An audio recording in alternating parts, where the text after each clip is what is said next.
거인족의 왕자 로키. 그는 현재 가장 베일에 쌓인 인물이며 팬들에게 가장 큰 관심사일 것입니다. 하지만 현재까지 그에 대해선 알려진 것이 없습니다. 그저 추측의 영역이죠. 그렇다면 여기서 로키의 능력이 고대무기와 관련되어 있을 가능성은 없을까요? 먼저 고대무기를 하나씩 확인해가며 로키의 능력과 연관지어 보겠습니다. 포세이돈은 시라우시입니다. 포세이돈은 해왕류를 조종하는 힘을 갖고 있으며 해왕류는 노아의 방주를 운반할 수 있는 힘을 갖고 있죠. 이 해왕류의 목소리를 들을 수 있는 루피의 등장으로 포세이돈의 힘은 보다 올바른 방향으로 움직여가지 않을까요? 결국 포세이돈인 시라우시는 해왕류를 조종하여 노아의 방주를 움직인다는 결론을 얻을 수 있습니다. 다음은 플루톤입니다.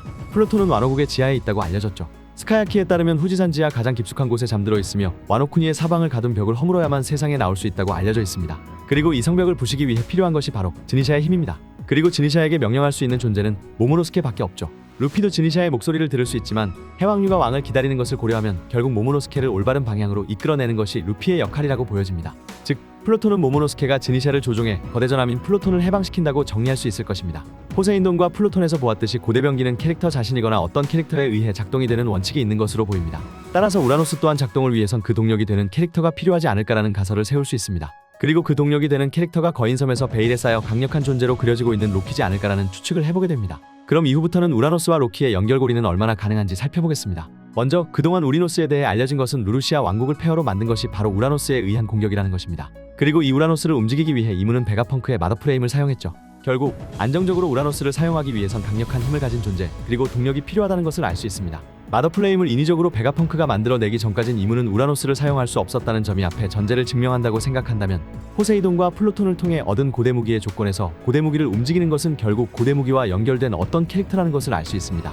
포세이돈은 자신이 플루톤은 모모노스케에 의해 움직이듯 우라노스도 똑같은 원리에서 본다면 결국 그와 연결된 캐릭터가 필요하다는 것을 알 수 있죠. 그렇기에 우라노스를 작동시키기 위해선 강력한 힘을 가진 캐릭터가 필요하다는 결론을 얻을 수 있었습니다. 그리고 이 강력한 힘을 가진 존재에 걸맞는 캐릭터는 루나리아족의 왕 또는 거인족의 왕, 로키가 아닐까라는 추측을 해보게 됩니다. 그러나 현재 루나리아족의 왕의 생존 여부는 백수 해적단의 대간판인 킹뿐입니다. 따라서 루나리아족의 특징을 킹을 통해 확인할 수 있는 것은 그만큼 희소하다는 것과 존재를 알리는 것만으로도 세계 정부가 1억 베리를 지불한다는 점, 조이보이를 그들도 기다리고 있다는 점과 등에서 불꽃을 내뿜는다는 특징을 갖고 있습니다. 그리고 이러한 정보들은 결국 우라노스를 움직이는 캐릭터와도 맞닿아 있다고 여겨지는데 세계 정부는 바커니어족이나 D의 이름을 가진 존재는 가차없이 죽여간다는 것도 다른 종족과 다르게 루나리아족에겐 생존 여부를 확인해야 하는 중요한 이유가 있기 때문이라 보여집니다. 그리고 그 이유를 우라노스를 움직이는 데 필요한 존재이기 때문이지 않을까라는 것이 한 가지 가설이었습니다. 그러나 루나리아족이 킹 외에는 그려지지 않는다는 점에서 멸종된 것으로 보여지기에 우라노스를 움직이는 캐릭터로서는 적합하지 않아 보입니다. 그렇게 도달한 것이 바로 거인족의 왕자 로키였죠.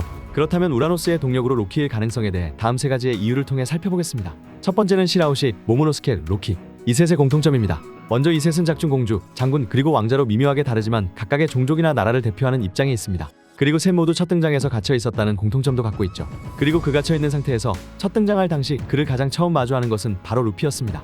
또한 이들은 작중 아주 거대한 존재이기도 합니다. 시라우시와 로키는 이미 존재 자체가 굉장히 크고 모모노스케는 어린이 된 상황에서 인조 악마의 열매의 능력을 사용하면 카이도와 같이 강력한 힘을 가진 존재로 변화하죠. 재미난 사실은 이 셋은 모두 한결같이 루피와 밥과 연결됩니다.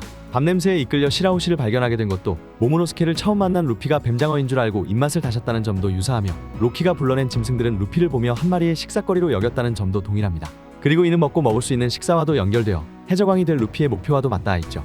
한편 이 셋은 구 상황과도 관계가 있습니다. 시라우시가 살던 어인섬은 흰수염과 연결되어 있고 모모노스케는 카이도와 연결되어 있으며 로키는 샹크스와 연결되어 있는 것으로 여겨지죠. 이러한 전제에서 루피를 통해 로키 또한 지금의 구속된 상황에서 벗어나 자유를 얻게 될 가능성도 존재해 보입니다. 시라우시는 루피가 메갈로를 이용해 구해냈고 모모노스케 또한 루피가 그를 타고 탈출에 성공했습니다. 이처럼 루피가 로키의 등에 올라타 구속에서 해방된다는 그림도 앞으로의 전개의 방향성을 추측해낼 수 있습니다. 한편 아직 미완인 마더플레임은 사라지지 않는 불꽃 즉 태양을 목표로 하고 있었습니다.